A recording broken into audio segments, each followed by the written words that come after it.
Hello and welcome to the Southeast Iowa Union News Break. I'm your host, Nick Steffens. We have a lot to cover in today's show, including all but one Washington school having a returning principal next year and Mount Pleasant's variety show. But first, Washington High School science teacher Lydia Davis has proposed a student service trip to Guatemala for spring break in 2024. The 10-day trip, organized in collaboration with Cedar Rapids Washington High School and a group called Imagine in Guatemala, will involve students working together to build a one-room house for the first 4 days of the trip. The remaining days will be spent immersing themselves in the local culture, staying with host families, and participating in activities such as tours, hiking, and boating. The cost of the trip is estimated at $3,159 per student, with potential funding and scholarship opportunities available. The school board will discuss approval for the trip at their next meeting in February. The Mount Pleasant High School annual variety show took place on Sunday, January 15th, showcasing individual talents, group acts, and performances from the middle school jazz band ensemble, chain reaction show choir, high school jazz band, and in motion show choir. The show was emceed by Jordan Crooks, Casey Edwards, and Jimmy Roush, and featured comedic skits, singing performances, and instrumental solos. The middle school jazz band opened both showings, which had been working on with clinicians the previous day. The high school band director Jim DePriest continued the jazz theme with his high school jazz band's first song, Easy Money. Show choirs closed out the afternoon with the audience invited to volunteer for the Show Choir Invitational on February 4th. The Washington County Board of Supervisors has approved plans to conduct a $6,250 feasibility study for proposed relocation of local government offices to the former Federation Bank building in Washington. The study, which will be conducted by Insight Architecture and Design, will shape future debates on the possible move, although the plan competes with already studied relocation proposals to Orchard Hill. The county has also authorized Insight to begin preliminary work on renovations for Orchard Hill and the county courthouse, but Supervisor Marcus Fedler emphasized that this authorization doesn't lock the county out of considering Federation Bank's real estate. The feasibility study will come first before any decisions are made. The new feasibility study comes after a handful of complaints about the Orchard Hill plan from members of the public and Washington Mayor Jaron Rosine. Supervisors are divided on the choice between Orchard Hill and Federation Bank building, with some citing cost, safety concerns, and feedback from constituents as reasons for their preferences. Next school year, the Washington School District will see a change in leadership for all but one of its 4 buildings. Prominent administrative roles, including that of the curriculum director and athletic director, will also see new leadership. District officials say the changes are not in response to any concerns, but due to a combination of factors, including some staff taking the district's early retirement option and others leaving for personal reasons. The district is currently working to fill the open positions before the current school year ends, with the plans for an administrative retreat, team building, and tracking the standards and benchmarks for each class to ensure a smooth transition. The superintendent of the district is excited about the new hires and the different ideas they bring. The City of Washington has passed a change in city code that would lower the speed limit on Highway 92 east of Washington to 45 miles per hour between Airport Road and the city limits. The change was passed in its third and final reading on Tuesday night and will go into effect as soon as the Iowa Department of Transportation installs the necessary signage. City officials said the change is necessary due to the increased traffic and development along a section of the highway. Councilmember Isla Ernest had previously proposed lowering the speed limit even further, but voted in favor of the change on Tuesday night. The mayor stated that further changes to the speed limit on this road are not currently on the council agenda and are unlikely until after budget season is complete. Students in the Mount Pleasant Community School District have the opportunity to participate in fun and interactive activities at the Mount Pleasant Public Library during early out days. This Friday, January 20th from 1:30 to 2:30 p.m., Children's Department Director Amy Wilson invites students to a station day where they can rotate through different stations such as a Switch video game station, a craft station, a game station, and a Mad Lib station. The library also offers a maker station where children can use their creativity and provided materials to create anything they want. The library has been offering these activities at the library since November and will continue to do so on future early out days. Parents should note that children under 8 must be accompanied by a responsible person over the age of 14 per library safety policy.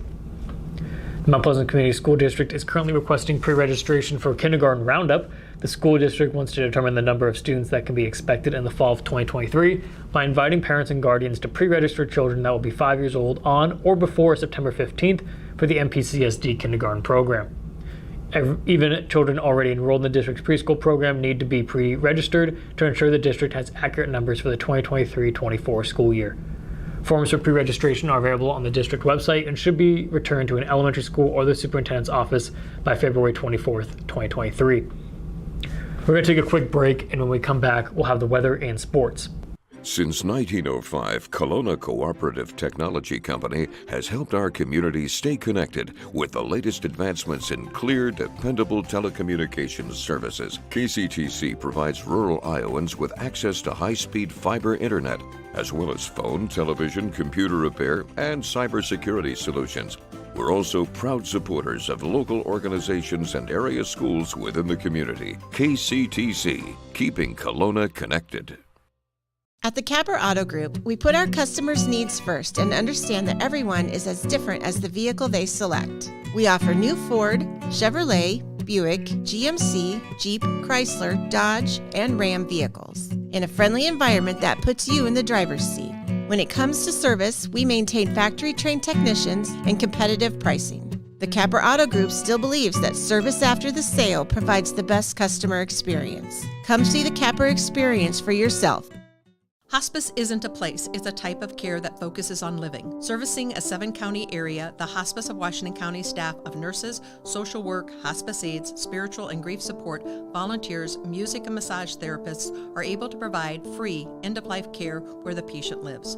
We write wills, give consent for organ donation, but rarely is there a plan for what we would want the final phase of our lives. At Hospice of Washington County, we encourage our patients to be in charge of their healthcare decisions while maintaining quality of life. Tammy takes the time and has the personal interest in each one of us. I don't worry about what's going to happen because I know my policy is taken care of. She pulls what I need and puts it together, which is the program I get from her. Every year she calls around September or so and says, there's changes again, and I'm going to do the best thing for you. It's been perfect. She does a great job.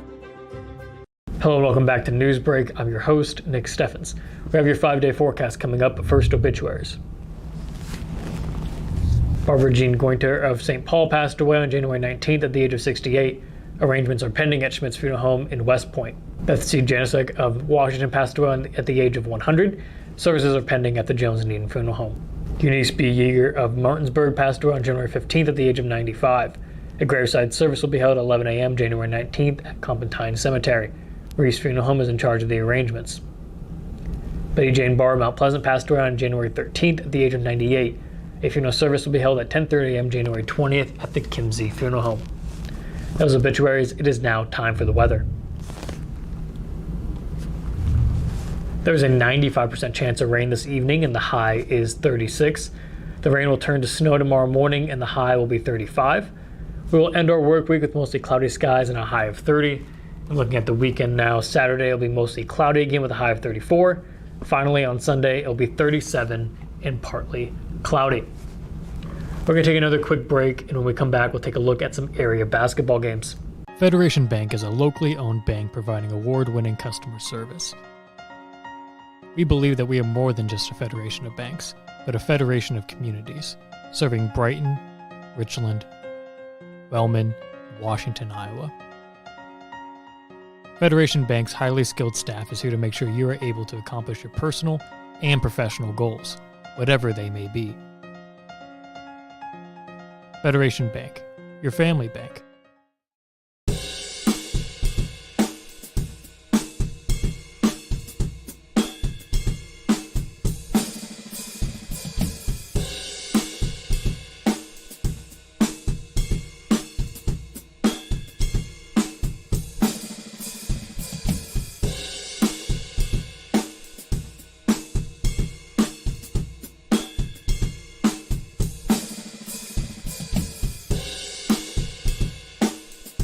Tammy takes the time and has the personal interest in each one of us. I don't worry about what's going to happen because I know my policy is taken care of. She pulls what I need and puts it together, which is the program I get from her.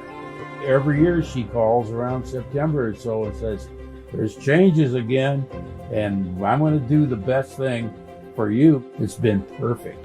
She does a great job. Family owned and operated by Andy and Sarah Ross, Ross Auto has been your vehicle repair and maintenance headquarters since 1935. We specialize in all makes of cars and light-duty trucks. With our variety of available services, let us help you keep rolling and your vehicle operating efficiently. Services include general auto repair, alignments, brakes, fuel injection, and more. Schedule your appointment today at 319-653-5656. That's 319-653-5656. Hello and welcome back to Newsbreak. I'm your host, Nick Steffens. It is now time for sports. Sports, brought to you by Fairway.